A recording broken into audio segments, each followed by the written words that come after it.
आज के दौर में हिंदुस्तान के अंदर जिस तरह से पैगंबर इस्लाम की तौहीन कर रहे हैं ये कट्टरवादी हिंदू संगठन, उससे मुसलमानों को बहुत बड़ी ठेस पहुंचती है। आज जबकि रूस एक कम्युनिस्ट देश है और वो लादीनियत, वो किसी दीन को नहीं मानते, बावजूद इसके उन्होंने पहचाना और व्लादिमीर पुतिन जो रूस के राष्ट्रपति हैं उन्होंने ये बयान दिया है कि पैगंबर इस्लाम की तौहीन इजहार राय की आज़ादी नहीं है। तो ये हम उनके इस बयान की तायीद करते हैं और उनका खैर मकदम करते हैं, और उनके इस बयान से हिंदुस्तान के नेताओं को सबक लेना चाहिए कि किसी भी पैगंबर की या किसी मजहब के बुजुर्ग की इस तरह से तौहीन नहीं करना चाहिए। हम उन के बयान की पूरी तायीद करते हैं, उनका तहे दिल से खैर मकदम करते हैं। रोटी, कपड़ा और मकान जी एक आम चीज़ें होती हैं। आज आप देख रहे हैं क्या हाल है, लोग महंगाई की वजह से भूखे मर रहे हैं।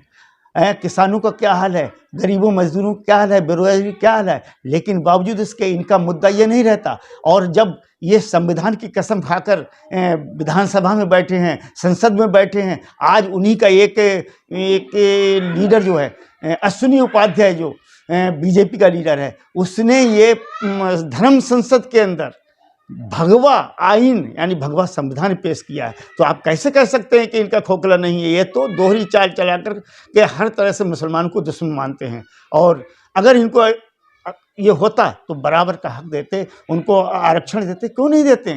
क्यों उनके नामों को मिटा रहे हैं? क्या परहेज है? A1 न्यूज़ इंडिया, हर खबर सच्चाई के साथ। अंसारी साहब, रूस के राष्ट्रपति ने पैगंबर इस्लाम पर जो बयान दिया है, क्या कहना चाहेंगे? देखिए, हमारा मुल्क जमहूरी मुल्क है और यहाँ पर यह जाहिर सी बात है कि बोलने का हक है, लेकिन कुछ ऐसी चीज़ें जो हमारे रूहानी अजदाद हैं या हमारे जो मतलब वो रहनुमा हैं, तो उन लोगों के खिलाफ मजहबी एतबार से उनके खिलाफ नहीं। हमारा इस्लाम भी ये नहीं कहता है कि किसी भी मजहब के पुरखों के खिलाफ या उनके बोला जाए, अवतारियों के खिलाफ बोला जाए या पैगंबर के खिलाफ बोला। लेकिन आज के दौर में हिंदुस्तान के अंदर जिस तरह से पैगंबर इस्लाम की तौहीन कर रहे हैं ये कट्टरवादी हिंदू संगठन, उससे मुसलमानों को बहुत बड़ी ठेस पहुंचती है। और आज जबकि रूस एक कम्युनिस्ट देश है और वो लादीनियत, वो किसी दीन को नहीं मानते, बावजूद इसके उन्होंने पहचाना और व्लादिमीर पुतिन जो रूस के राष्ट्रपति हैं उन्होंने ये बयान दिया है कि पैगंबर इस्लाम की तौहीन इजहार राय की आज़ादी नहीं है। तो ये हम उनके इस बयान की तायीद करते हैं और उनका खैर मकदम करते हैं, और उनके इस बयान से हिंदुस्तान के नेताओं को सबक लेना चाहिए कि किसी भी पैगंबर की या किसी मजहब के बुजुर्ग की इस तरह से तौहीन नहीं करना चाहिए। हम उन के बयान की पूरी तायीद करते हैं, उनका तहे दिल से खैर मकदम करते हैं। अंसारी साहब, जानना चाहेंगे, अभी हाल ही में एक संगठन द्वारा, हिंदू संगठन द्वारा एक मीटिंग हुई थी और इसमें मुसलमानों को लेकर जो है अपशब्द कहे गए थे।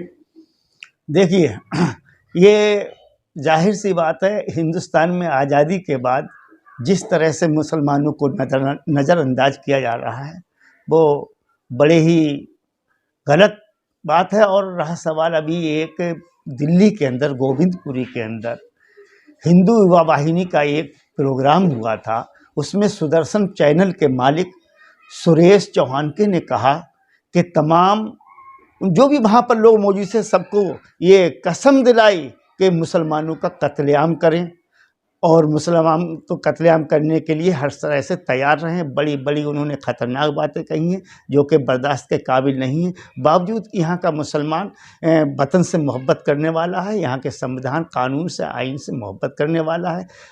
तो इन लोगों को इस तरह की जो बातें की हैं वो बर्दाश्त के काबिल नहीं है। अंसारी साहब, जानना चाहेंगे, जिस तरीके से योगी मोदी हर वर्ग को साथ लेने की बात करते हैं, यहाँ तक अब मुसलमानों को भी जोड़ने की बात कर रहे हैं और जुड़ भी रहे हैं मुसलमान उनसे, क्या लग रहा है कहीं पर, और उन्हीं की पार्टी के नुमाइंदे कुछ इस तरीके के बयान देते हैं, किस नजरिए से आप इसको देखते हैं? देखिए, इनका सिर्फ और सत्ता के लिए ये लोग कहते हैं कि हम सबको साथ, सबका विकास, सबका विश्वास की बात तो करते हैं। हकीकत ये है कि मुसलमानों को ये हर तरह से नज़रअंदाज कर रहे हैं, उनको मिटाना चाहते हैं। चाहे वो नाम मिटा करके हो, चाहे कानून के द्वारा, चाहे किसी तरह इल्ज़ाम लगा कर। अभी सैयद सालार गाजी रहमतुल्लाह ताला अलैह बहराइच में, उनको योगी ने खुद उनके लिए आतंकवादी कहा। ये एक पोलराइज की कोशिश की जा रही है और इनका ये सबका साथ सबका विकास पूरी तरह से खोखला नारा है। ये मुसलमानों को हर तरह से परेशान कर, इनकी जो तंजीमें हैं वो गलत अंदाज से बातें करती हैं, मुसलमानों को बेइज्जत कर रही हैं, जो बर्दाश्त के काबिल नहीं हैं।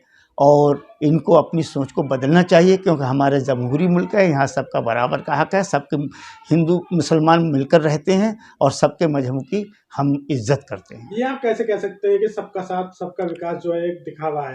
क्योंकि अभी सरकार की जो भी योजना चल रही हैं उसमें ना कि हिंदू मुस्लिम देखा जा रहा है, सबको योजनाओं का लाभ दिया जा रहा है।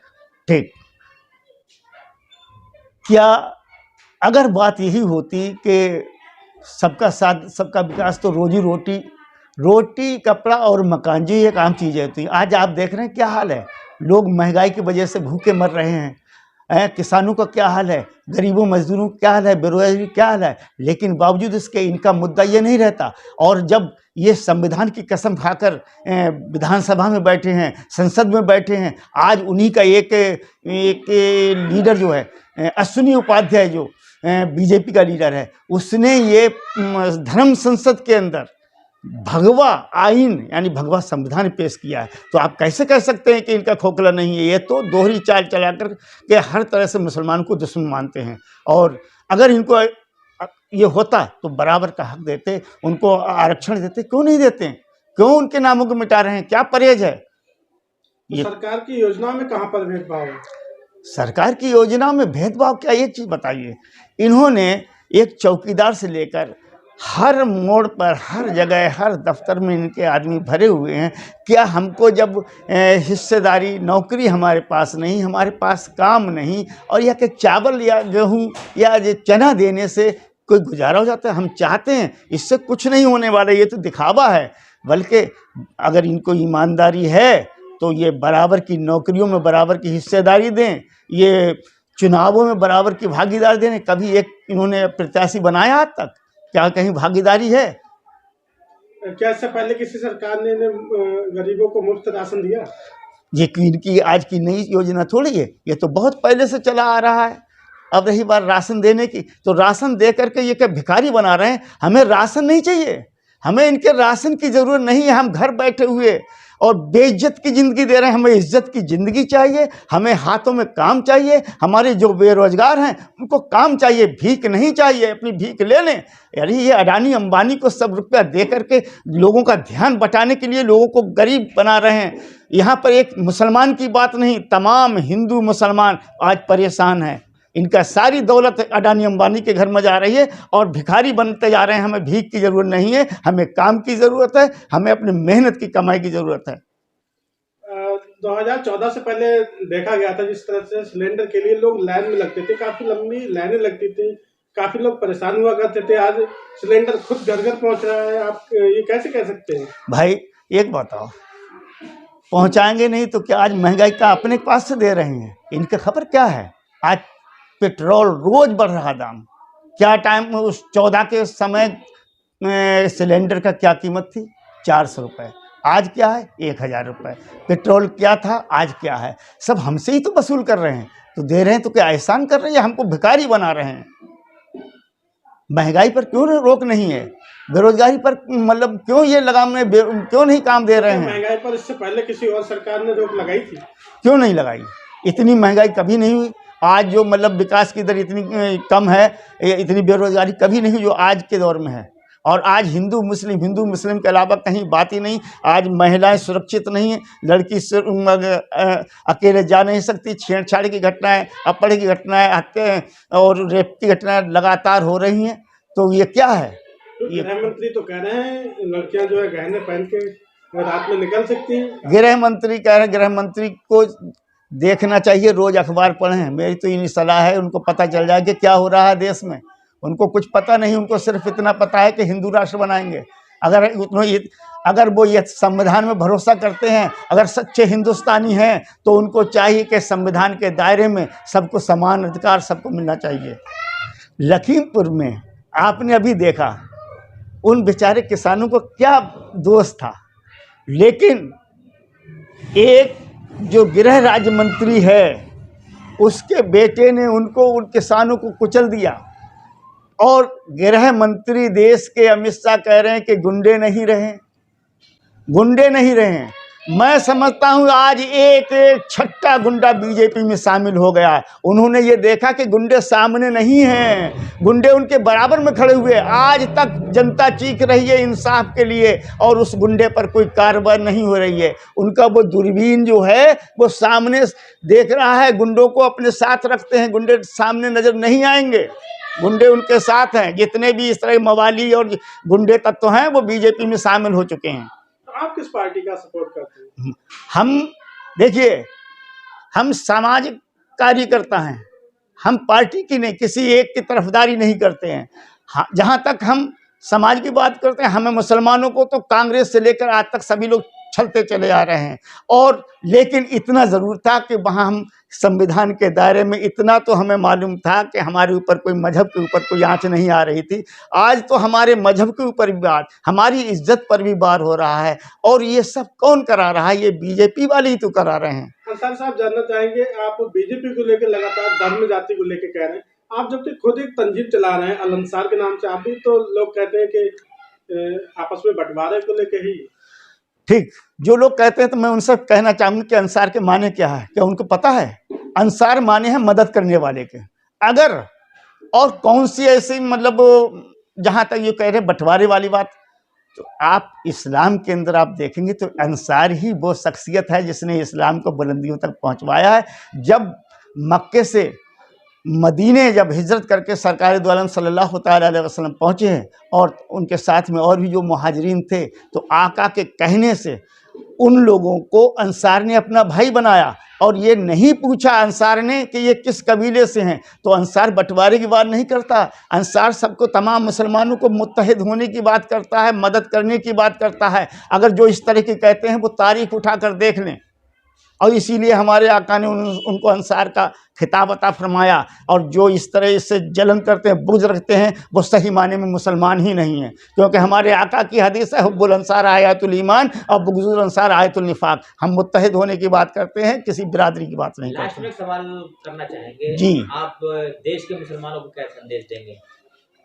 देखिए, देश के मुसलमानों को हम तो यही संदेश देंगे कि जो मज़ा एकता में है वो कहीं नहीं है। और आज का जो माहौल है हमें उसमें और भी ज़्यादा, तो एक हम आपको बताएं कि आसमां जलती ज़मीं पर नहीं आने वाला, आसमां जलती ज़मीं पर नहीं आने वाला, अब कोई और पैगंबर नहीं आने वाला, अब कोई और पैगंबर नहीं आने वाला। और प्यास कहती है चलो रेत निचोड़ी जाए, प्यास कहती है चलो रेत निचोड़ी जाए, अपने हिस्से में समुंदर नहीं आने वाला, अपने हिस्से में समुंदर नहीं आने वाला। अरे तू पुकारेगा तो सहने हरम आएंगे, तू पुकारेगा तो सहने हरम आएंगे, पर उठाते हुए नुसरत के अलम आएंगे, पर उठाते हुए नुसरत के अलम आएंगे। अब अबाबीलों के अंदाज में हम आएंगे, अब अबाबीलों के अंदाज में हम आएंगे।